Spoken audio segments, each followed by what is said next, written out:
things. This is why the Cold War started, because of shit like that, yeah? Between Golden Boy and Top Rank. Basically, but the Cold War really started because it's really between Richard Schaefer, and this is the problem Golden Boy is having, where everybody think Richard Schaefer is mad at Oscar De La Hoya. This is the problem. Oscar wants to try to end the Cold War by being nice and casual to Bob Arum so they can get back on HBO. Because eventually that's got to happen. Yeah, it has to. Because they have too many fighters and too much fight date, and Showtime don't have enough capital to keep putting out all the fighters that they got. So they got to do pay-per-view shows. They got to do all these things. And Showtime is like, okay, this is good, but our budget is still like $22 million for the whole year. That's not going to change. Now, they're going to need somebody with a big budget to match it, like HBO, so they can put some of their fighters there. Mm-hmm. So they know they need to work with Bob Arum in order for that to happen. Yeah. Well, Oscar believes so. Richard Schaefer doesn't have that philosophy. He does not like Bob Arum, and Bob Arum does not like Richard Schaefer. Why is that? Here is why. I'm going to tell you. Go ahead. Canelo Alvarez situation really was the nail in the coffin. Canelo is owned by All Star Boxing. That's his promotional company over in Mexico. The owner over there never released Canelo Alvarez. He still owned him. Canelo didn't fight. He signed with Golden Boy and Oscar De La Hoya, and he did it illegally, and they know it. They thought they were going to pay a fine for just taking Canelo to the owner. Now, what happened is Oscar De La Hoya, not Oscar De La Hoya, but Canelo's been fighting for years for Golden Boy now under this deal, and they kept going through court thinking this guy wouldn't be able to last, and they'll just end up paying, a fee or a couple $1 million, and they still keep Canelo. Now, what happened is this guy is friends with Bob Arum, the promoter. He's really good friends with Bob Arum, and Bob Arum was giving this guy advice, so Richard Schaefer believes that this guy was being legally assisted by Bob Arum. I'm seriously. Oh, this is so funny shit. In Miami, the judge ruled that they could sue, that the guy he had all his records and everything, and thought Golden Boy, their practices is taking Canelo Alvarez was as criminal as anything they've ever seen, and said that this guy he can get punitive damages. Punitive damages is the worst thing you could ever hear in a courtroom. That this guy has the right to sue for those type of damages, which he will win. Now, you in a problem if you're Golden Boy. Now you got a major problem. That's why Canelo's going to be in 3 pay-per-views this year. And they have to put him on pay-per-view. Because they got to pay back this money they're going to owe this guy. They owe this guy about $20 million now. That's a $20 million word, punitive damages. That means they got to pay from the Mayweather pay-per-view. They got to pay for any other pay-per-view Canelo Alvarez was on. They owe that money to that guy. He has to get his cut. So Golden Boy is going to have to deal with that now. They're facing that situation. How long that situation going to stay on for? Oh, well, they just made that ruling. It's all, you can find that on the internet too. It's everywhere. They need to get rid of fucking Canelo, then, isn't it? No, they can't get rid of him. They got to use him and get as much money off of him as possible. That's why you're going to see him in 3 pay-per-views this year. Because they're going to have to pay this guy. Wow. And that's what Golden Boy's afraid of. And that's what Richard Schaefer is hot about. Because he's like, I know Arum is responsible for this. Yeah, they're buddies and they're friends, and he's giving them all this advice on what to do. Yeah, so he's mad. Richard Schaefer is like a mad bear when it comes to Bob Arum now. Yeah. So Richard Schaefer's the reason why why they ain't gonna squash that shit. Yeah, he never wants to work with no Bob Arum ever again. Yeah. Well, he wants to get on HBO, but if it's got to do with anything with Arum, I wouldn't even put them two in the same room. So ain't nothing gonna happen for a while then, innit? Yeah, Arum then sit up there and basically cost them multi-millions of dollars. Shit. So how much they gonna actually pay to that guy? They gonna keep paying every time Canelo fight. That guy gets a percentage. The minimum, I'll say the minimum would be $10 million, and that's just a minimum. Fuck that, man. That's a minimal of what they would have to pay this guy.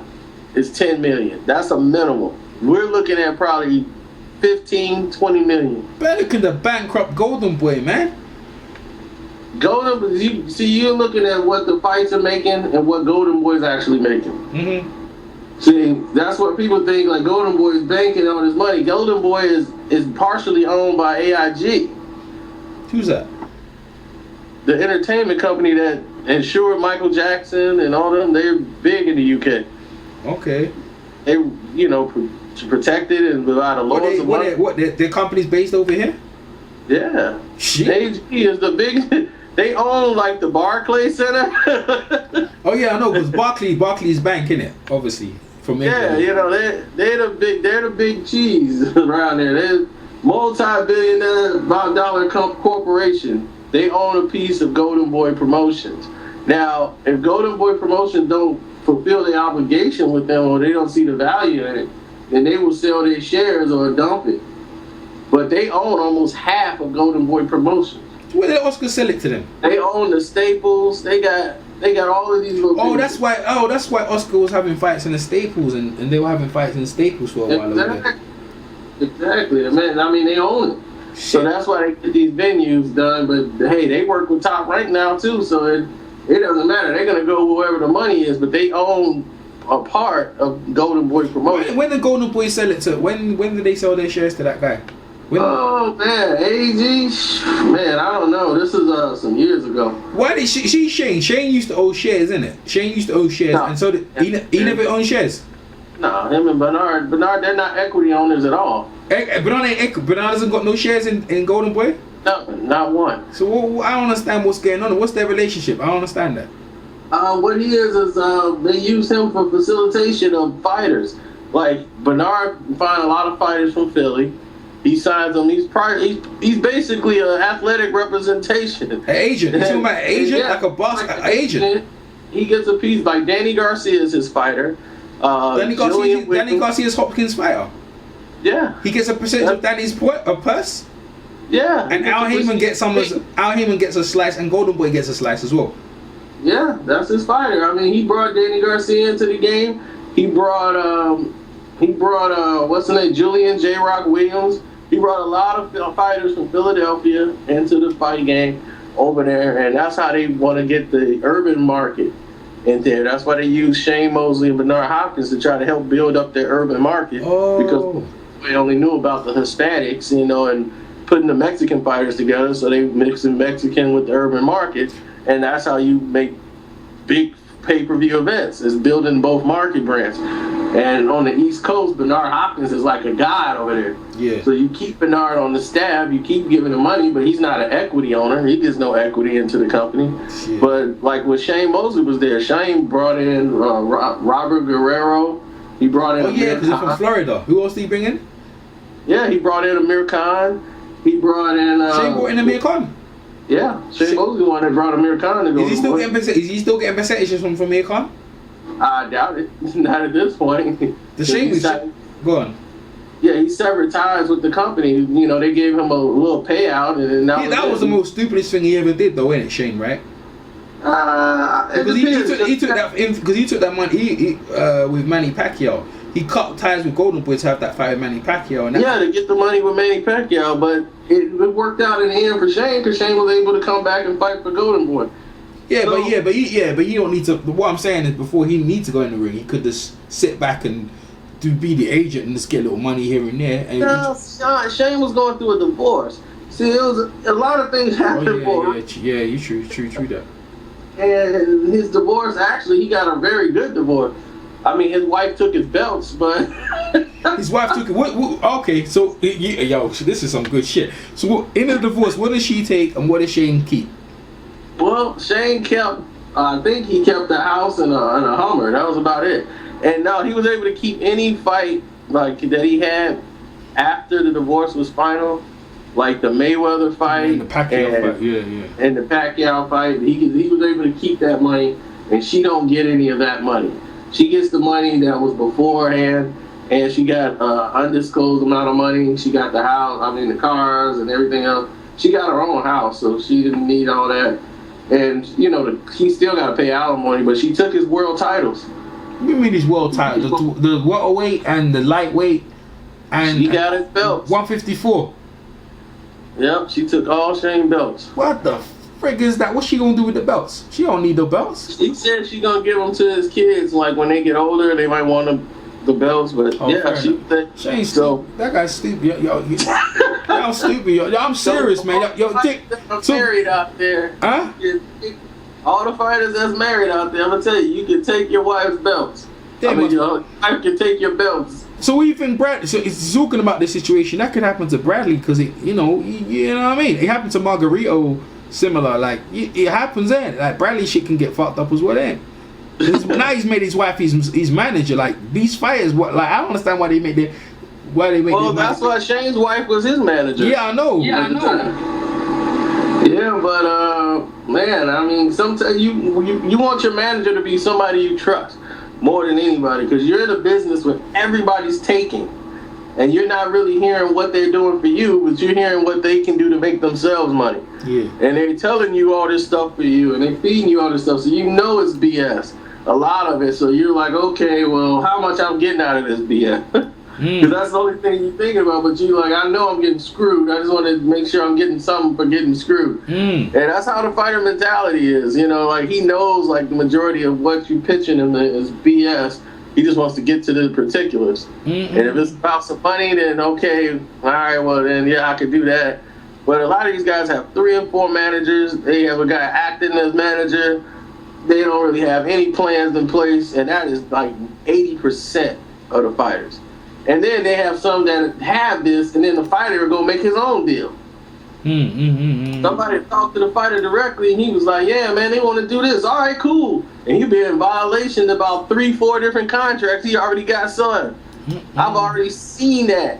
And these fighters haven't even gotten developed yet. This guy agreed to like 2 different promotional companies. I'm like, dude, how you going to fight for him and fight for him?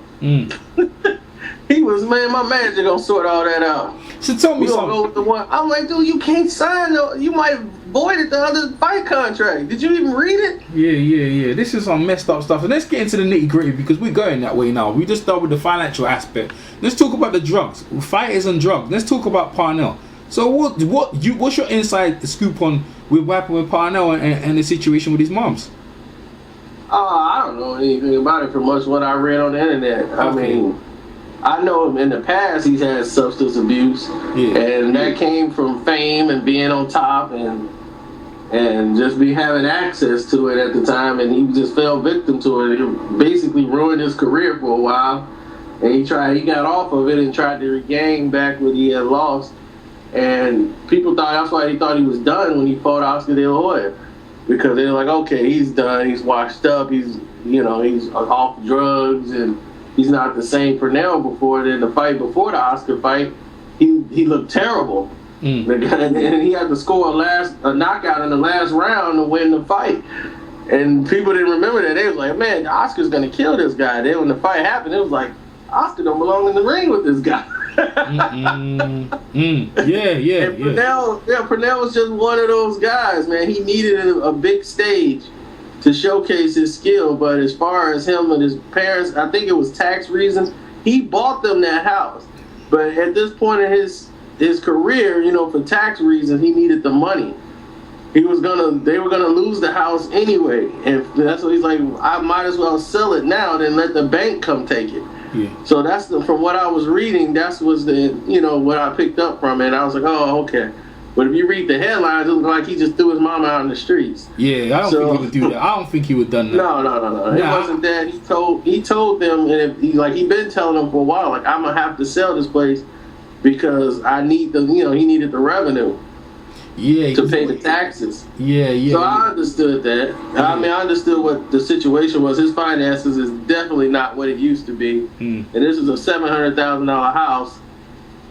So, and the taxes was coming down on him. So he's like, well, look, I can't afford to keep paying these taxes, like every year, and no one's helping him. No. So he had to sell the place. I mean, she's not homeless. She's living with her daughter, his sister. Yeah. And he's got another cousin who's in the NFL, so she can be looked after.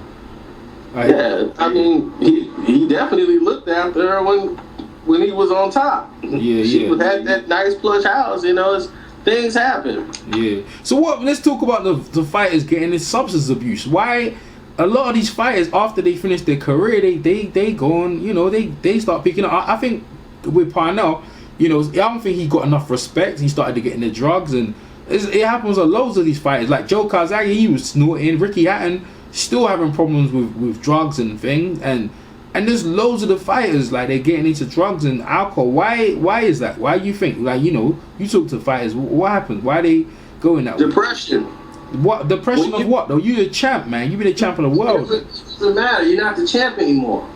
Okay. You miss being in the ring, even though you're not fighting no more. You're still a fighter. And you see that with all these fighters, the fighter. It's like a warrior who don't have a war to fight. Normal. They're not used to this type of living. They're used to isolation. They're used to training. They're used to their blood flowing in the gym. They're used to hitting pads in the bag. They're used to that. To have to conform to everyday average person's life to a fighter, it's boring.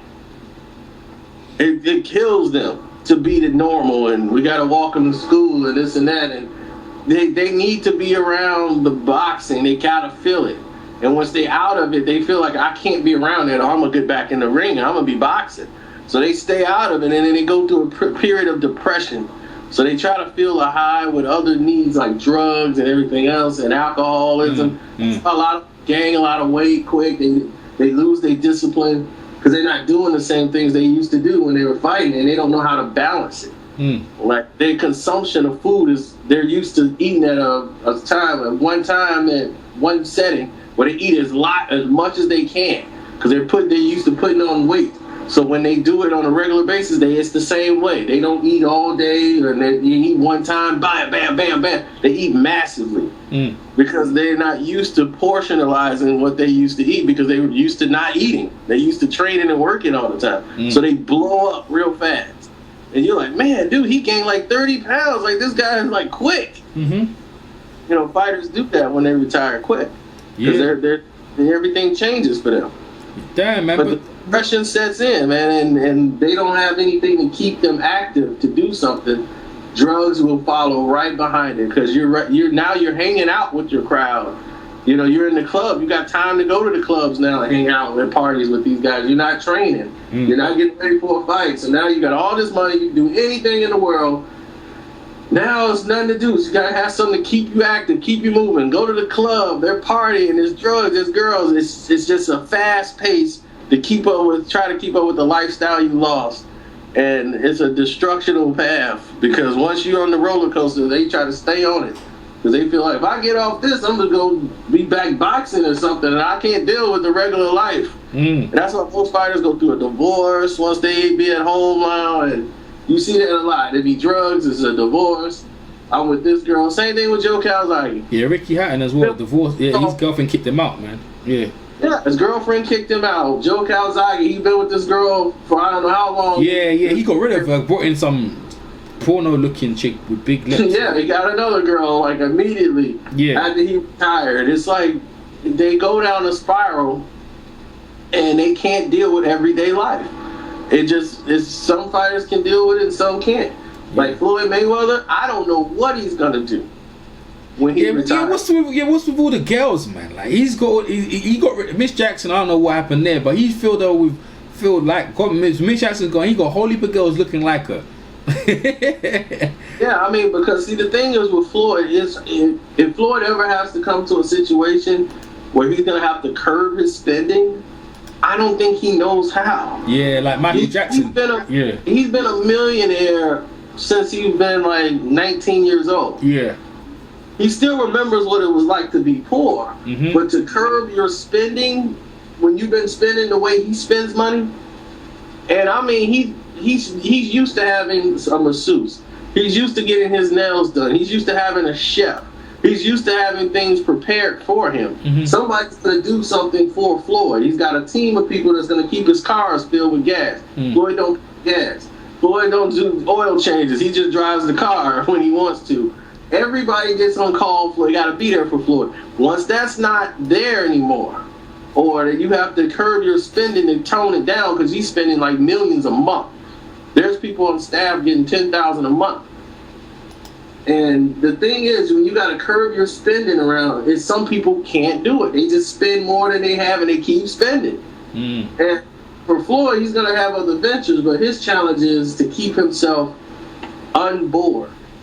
That's Floyd's challenges. And people don't know this about Floyd, but Floyd suffers from OCD. He suffers from, he doesn't like to be alone. And he can't stand it. That's why he likes some people in the house. And that's why he always got his friends with him. Floyd don't like being by himself. So that's another thing. He doesn't like that at all. So for him, he's gotta have his friends there, but he suffers from OCD. Like, yeah, he got to have things in order. It's got to be neat. It's got to be clean. It's got to be in order. That's why when you go to the boxing gym, you see a whole row of gloves. You know Floyd ain't finna wear all of them. But he wants them all there so he can make choice on which one he wants to use, which one he's going to use for that day, which one he's not.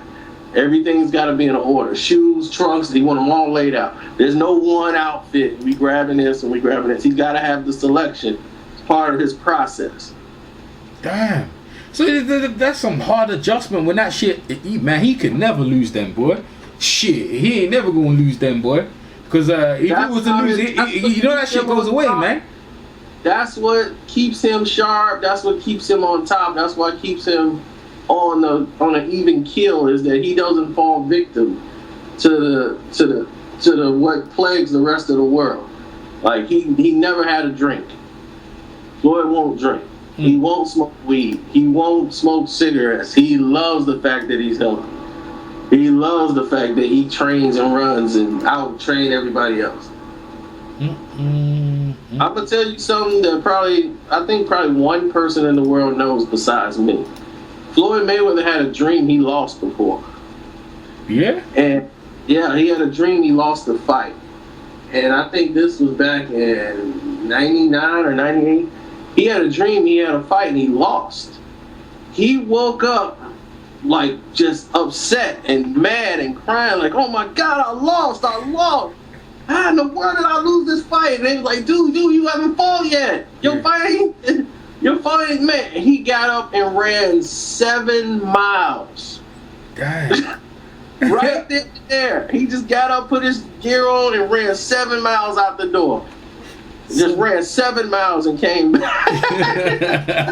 He's like, man, I ain't never losing. Damn, man. Because you know why? You know with losing, like, go on. Had a dream, off a dream. Yeah, the dream must have been powerful, man. Make him run 7 miles, man. That must be some crazy. Because you know with the losing, a lot, like these days, this is what people don't understand. Like, when you take, in the 80s, they took a lot of risks. And I talked to James Ali Bashir. He goes, why didn't he fight it this way, that way? Because with the losing comes a lot of negative shit you just don't want to be dealing with, man. It's a lot of pressure being a winner, but eventually people get used to it. Like Kobe Bryant, they were hating on him a lot.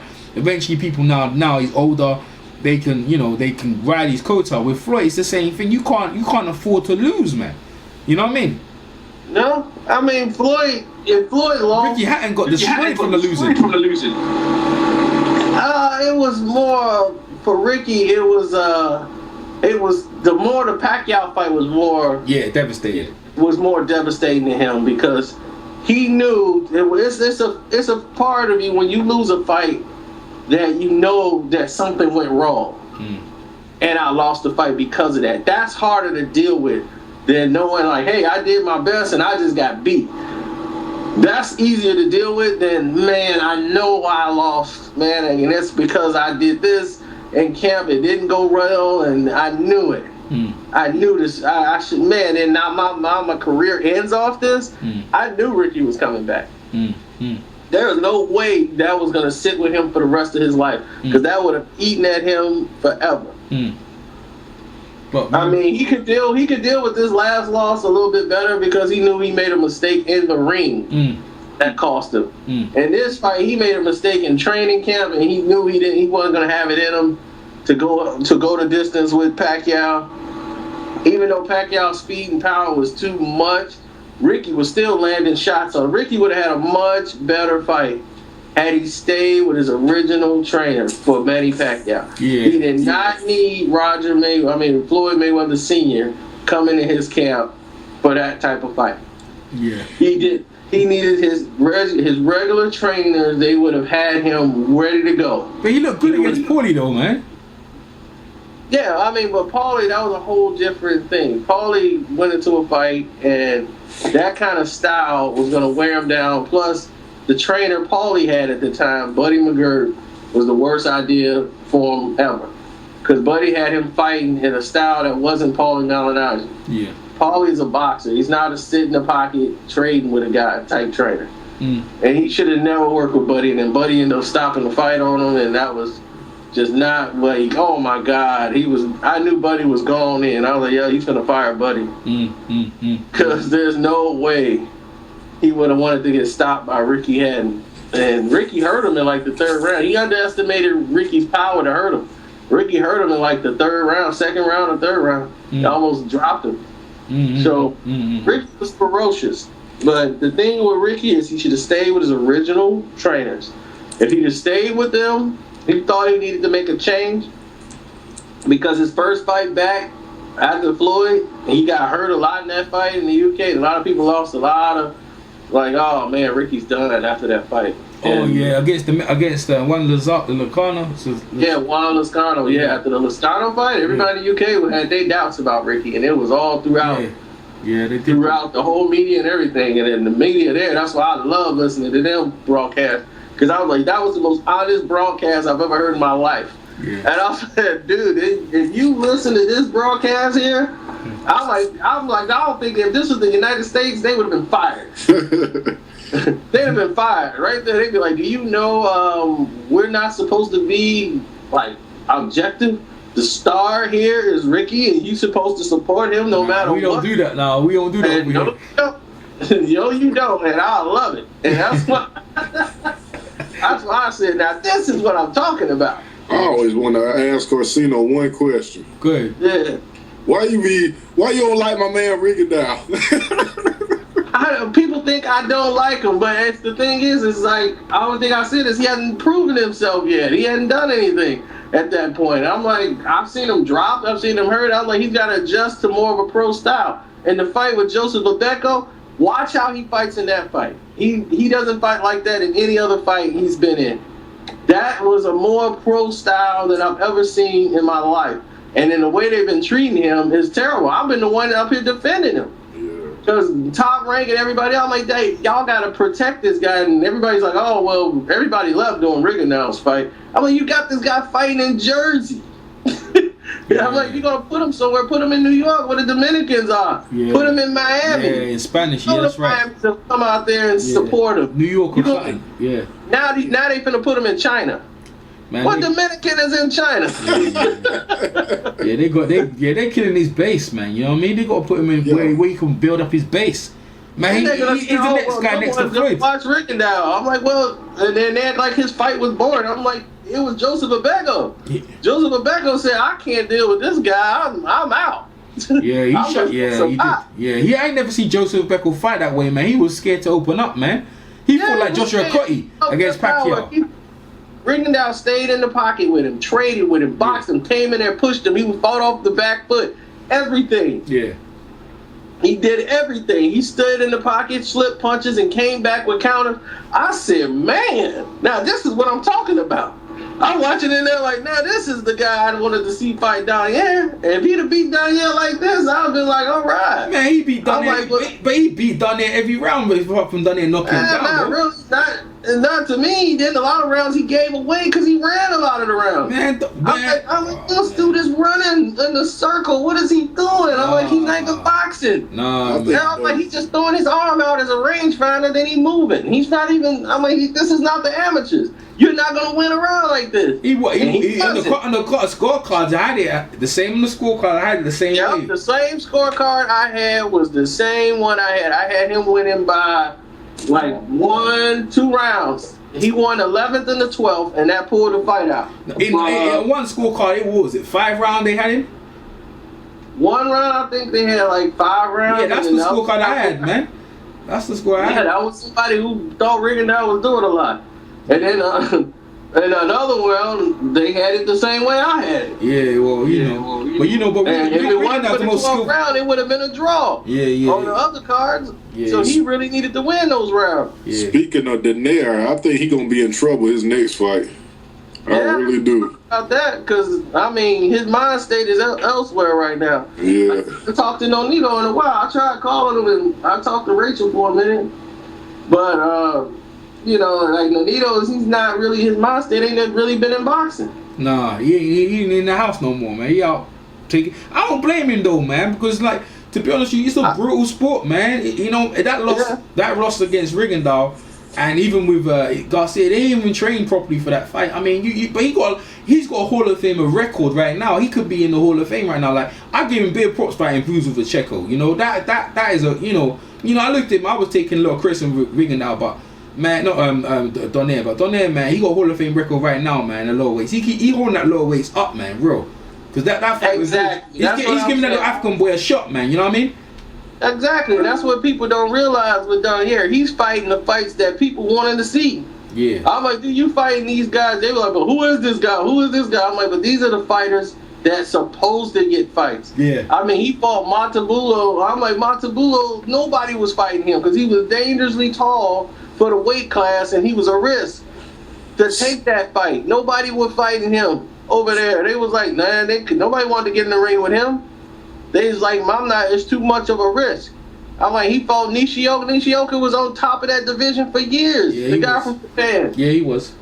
I was like, dude, he's fighting these guys that he's supposed to be fighting. He wants to fight the top guys in the division. I'm like, then he fought. I'm like, the Arce, that was a money fight. They always wanted to put Arce in the ring, but Arce knew he couldn't deal with Donaire. Yeah, he was done from time, I'll say, man. He was done. But the people wanted to see that fight. And I'm like, see, y'all want to see this fight, and because y'all know Arce name, but these are the fighters that really count. Yeah. But talking about this African kid gonna give him a run for his money. I swear he is. Yeah. I think Pacheco. I got his number actually. You know, I'm gonna hit him up. I was supposed to call him, but I got some African guy I know called Mali Bangwe. He give us the number and that, but I ain't gonna call him unless he's around. But moving up now, Mikey Garcia and Gamboa. I mean, what's going on there, man? Them guys gonna fight? What's up with that? The fight's dead. It's not gonna happen. Oh, it's dead? How's it dead? Why is it dead?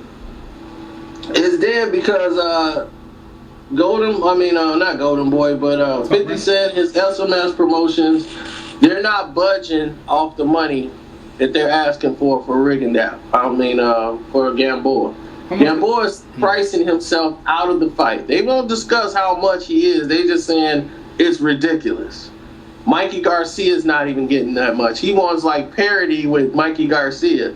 And he was like, look, he ain't fought for a minute, man. What's he talking about, man? Yeah, and he wants like 50% of the money, and it's like, are you seriously crazy? You ain't fought for a minute, man. You're established though. You're more established though, but Mike Garcia's done enough recently to put himself out there. He deserves the money. Like, look, Gamboa, the people are interested in him, and Gamboa, he's like in New York. He came there and stunk out the place.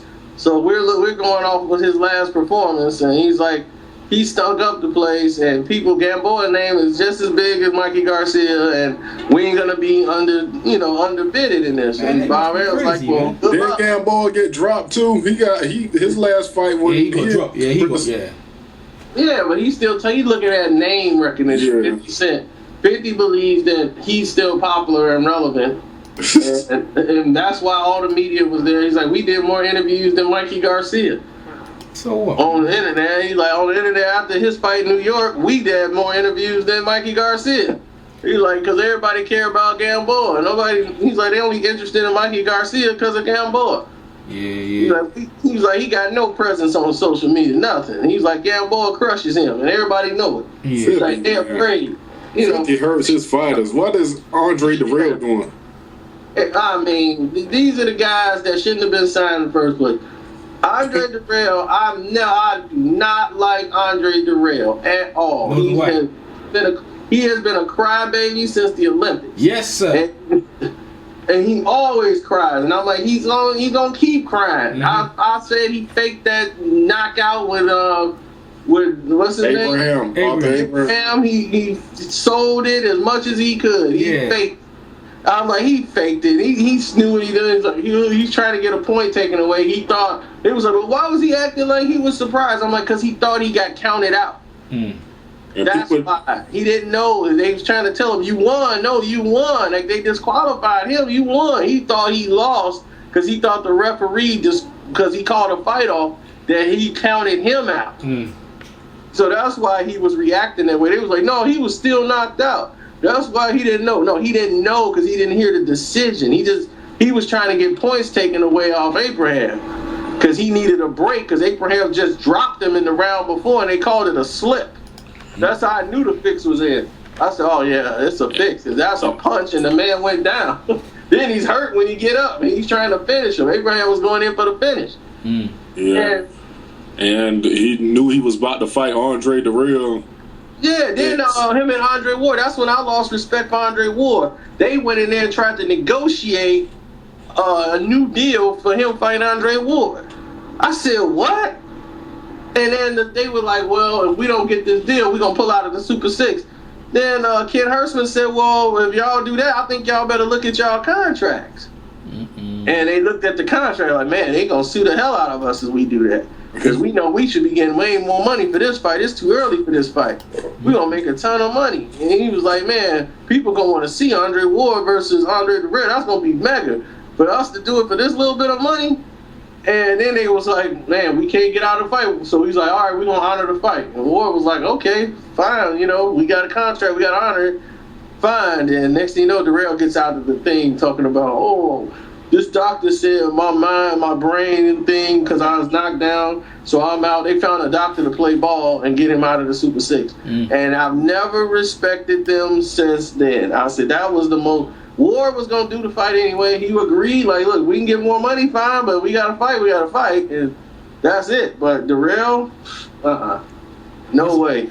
After that, he ain't done shit. They pulled in the Super 6. And they was like, well, he had a medical problem. I was like, if it was a medical problem, then why did they go and try to say they were going to pull out the Super 6 if they didn't get more money? It was a money issue. They wanted more money for fighting Andre Ward. I'm like, you knew you were going to fight Andre Ward eventually in this tournament when it was made. That's what happened when people get in somebody's ear who don't know anything, and then they, yeah, you know what? That is true, man. We should go and renegotiate. But Dirrell ain't never really impressed me. He before the Super 6 tournament started, he fought Curtis Stevens. He ain't been, and that was horrible. He ran around the ring the whole fight. And the fight with Fry, oh my God. He cried so much in the Froch fight. I was like, disqualify him for crying. I mean, I just can't stand nobody sitting there crying the whole fight. Man, you ain't listening to me, Ralph, man. And then the one time, Froch didn't even touch him. And he just gonna fall up. Ralph, I'm like, he didn't even touch you. He just let you fall on your own. You big dummy. I cannot stand his brother Anthony got all the heart. I'm like, your brother got all the heart. I don't know what's up with you. Yeah, his brother gave Saki Obika a good fight. Yeah, I like Anthony Dirrell. I can't stand Andre Dirrell. I want him to. When 50 signed him, I said, oh, I don't know. You want us to do your scouting report. Because these are the guys that Floyd scouted. Floyd had these guys signed up because they were from Michigan. He took Javion Love. He had Andre Dirrell. He was going to take Gamboa. This was all his team. Candelaro. 50 took Floyd's team. And 50 took all those fighters when he signed them and made TMT. So when and Billy Dill does another. 50 didn't choose these guys. These is all Floyd guys. 50 signed them all. Because he had started the company, and then when Floyd got out of jail and he put the money, he's like, all right, yeah, I just need your half. Whoa, hold on. He's like, I ain't tell you to do that. He was like, yeah, you said he's like, yeah, I'm saying, yeah, I'll work with you, we'll do the TMT thing, but, I'm just getting home from jail, we ain't even have to pretend you done already went and started the company. Like, yeah, man, we gotta move fast, man, we gotta get this money going, we gotta get these dates, we gotta move, man, we can't be sitting around. He was like, man, I ain't tell you to do that, man. You didn't. Now I gotta come in with my half. You want me to pay $1.2 million? He's like, man, look, and 50 started feeling a certain way about it. Like, look, man, I do it on my own, man. If you gonna get, like, he was like, man, your timing is not good at all. And he just told him, man, slow down. He's like, no, I don't work that way. I don't gotta wait on you. I got my own money. I do it myself. And that's basically what happened. And he was all right. Then you do it yourself. I'm out. Yeah, I got some breaking news though. So Martin Murray is basically rumors that he split with Ricky Hatton, and also the FBA just rumored this raided Oscar De La Hoya's office in Los Angeles right now. This is happening right now. Damn. Oh. Yeah, this is breaking news right now. I just found out, man. They just raiding the office. Oscar looks doomed. I don't know what they're looking for though. They're raiding his office. I think to do with some financial, some computers. They're raiding all these computers right now as we speak, man. This came out. Yeah, that's just ridiculous. To do with South Alvarez. You see the stuff you're talking about just now? Yeah, we just got through talking about it. So this is a great show here. People gonna get they get it live. Yeah. Oh shit, that's man. ridiculous, though. I don't think Floyd need to pay Sal Alvarez to throw a fight. Floyd's gonna beat him anyway. Oh yeah, nobody gonna. That fight wasn't a throw. They say they was reporting this on another website I was reading. Oh no, that's just somebody speculating. Yeah. Because there's no way that fight was a throw. That was an outclassment. It's a guy that's not. I mean, but you gotta look at it. Sal Alvarez never been in a situation where he could deal with somebody like that. Wow, man. Some crazy shit going on in boxing, man. Some crazy news just be this line. I'm like, dang, man. We just be talking about it now, but Ricky Hatton's falling on hard times. I mean, that's his number one guy, Martin Murray. But Oscar's falling on some sad times, man. So they're searching, all because they feel like that fight was a fix and shit, or it's because the other guy wanting money from Alvarez. That's some crazy shit right now, man. They'll get to the gist of it and we'll find it. But the same thing, most of these things, they end up turning out to be nothing. Did y'all go over? You don't announce you're coming over to get records. When you do, you have to storm on it, and all. It's not like they coming in with a battering ram. They just show up unannounced and be like, "Okay, we're here to seize and go through records." It's because you don't announce those, so it's not like get the ram. Did y'all go? They're coming in there and people in there burning paper and stuff. It's not like that because they did it at the top rank with the De La Hoya Mosley fight, Did y'all go over that thing about Richard Schaefer and Al Heyman supposed to be starting their own company? Is that any truth to that? We went on that already, yeah. Okay. We went into that, but the thing is, as of right now, no, that's not the case. Like, if something bad goes on with Golden Boy Promotion, because those two run Golden Boy Promotion, Oscar is really just the face. So, if something happened where the company was to split, and they want to separate, it's different people that own parts of the company. Like we said, AIG, they own a portion of Golden Boy Promotion. So there's a lot of moves that would have to be made there. Yeah, hey, De La Hoya is called the end of the Golden Boy versus Top Rank War. There's no need for it. That's right now. De La Hoya has put that statement right out now. Yeah. For him, there's no need for it, and that's why I'm saying that's where the difference is. That's where the disagreement is. Wow. You see, the problem is I told you why he doesn't like. Bob Arum, yeah. Richard Schaefer and Bob Arum, yeah, you said. Yeah, that's where the problem is. And Oscar's like, look, we don't need it. Like, we need to get back on HBO, and if we gotta play nice, let's play nice. To get on HBO, because that's why last year was such a great thing for Showtime. We got all these fights for free, but I told everybody, I said, yes, but you're going to pay for it down the road because you're going to see a lot of rematches eventually if they don't fix this. And then next year, I'm like, we got all this for free. Next year, you're going to have to pay. And now, we're going to have 5 pay-per-views just from Showtime alone. You got 2 Floyd pay-per-views. You're going to have 3 Canelo pay-per-views. We already just went through one. And, I mean, we went through years with us having maybe 2. Because after 2008, when they had all those pay-per-views and they all flopped, we had great fights in 2008. People forget it. Yeah. We had all great fights, and it was great pay-per-view, but they wasn't bringing in money. They were losing money. And 2008 was one of the most damaging financial years for boxing. That's why they had to regroup, and they cut out all pay-per-views next year. It was like all pay-per-views are just canceled. No more pay-per-views. We were losing our shirts. HBO lost a fortune on pay-per-views. And people was like, man, like the big thing that probably saved boxing, they thought that year was the Margarito and Cotto. And it was all these other pay-per-views before that were terrible. They had no undercard. There's just one main event, and that was all you were getting. And no undercard was being developed. But it was some good matchups that year, but overall, boxing lost a lot of money with those pay-per-views. They spent a lot of money, and a lot of people weren't buying them. Wow. Y'all be hitting me up on some stuff, man. Well, Karceno, man, this has been a pleasure talking to you, man. You actually give me more information than I did think, man. You got the ins and out. You the inside man, Karceno, boy. You know everything, bro. So I've got some European fights over here now. I got the thing. I think the thing started already. I think it started in half an hour. I don't know if you got a link to that. I'm gonna send you a link. Yeah, I got a link. I'm gonna start watching in a second. Yeah, half an hour. You guys keep me informed, man. All your interviews, I listen to them, man. They great. Oh, y'all keep me informed, man. I love it. Oh man, that's yeah, definitely. If you're around, like we try, like I said, every now and again I try to hit you up if you're around and. Yeah, sometimes my thing just stays on because my computer is like always on. So when I'm gone somewhere, I don't even be here. And I see I have missed call, missed. I was like, yeah, I missed that. But I normally keep it on because I got commercial real estate deals going through. So I got the clients that sometimes email me or message me, or I might be on a conference call. Yeah.